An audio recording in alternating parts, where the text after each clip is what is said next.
क्या राजनीति में कदम रखने को तैयार है विनोद खन्ना की दूसरी बीवी?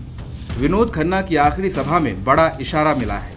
अब तक ये सवाल उठ रहे थे कि विनोद खन्ना के निधन के बाद उनकी राजनीतिक विरासत कौन संभालेगा, लेकिन अब विनोद खन्ना की दूसरी पत्नी कविता ने राजनीति में उनकी जगह लेने का पक्का इशारा कर दिया है। दरअसल पठानकोट के गुरगतार फार्म में विनोद खन्ना की याद में एक श्रद्धांजलि सभा आयोजित की गई थी। यहाँ कविता अपने दोनों बच्चों के साथ पहुंची। कविता ने यहाँ गुरदासपुर सीट की दावेदारी की ओर इशारा करते हुए कहा कि जो भी करूंगी तन मन से और प्यार से उनकी तरह ही करूंगी, तभी वो खुश होंगे। ये बात इस ओर साफ इशारा करती है कि कविता गुरदासपुर सीट से जल्द ही विनोद खन्ना की राजनीतिक विरासत को संभाल सकती हैं। अब तक लग रहा था कि विनोद खन्ना के बड़े बेटे अक्षय खन्ना भी राजनीति में उनकी जगह ले सकते हैं, लेकिन अब कविता का नाम पक्का ही समझिए। आपको बता दें कि श्रद्धांजलि समारोह में विनोद खन्ना के छोटे बेटे साक्षी खन्ना और उनकी बेटी श्रद्धा खन्ना तो मौजूद थी, लेकिन सबसे बड़े बेटे अक्षय खन्ना और राहुल खन्ना यहाँ नहीं आए। इस सभा में कविता ने भावुक मन से ये भी कहा कि विनोद खन्ना उनका हाथ थामकर ज्ञान, ध्यान और राजनीति के मार्ग पर ले गए।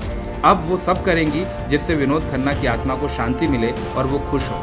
विनोद खन्ना पंजाब के गुरदासपुर लोकसभा सीट से 4 बार सांसद रहे हैं। उनकी ज्यादातर राजनीतिक यात्राओं में कविता उनके साथ ही रहती थी, फिर चाहे कहीं पार्टी का प्रचार करना हो या फिर किसी राजनीतिक समारोह का हिस्सा बनना।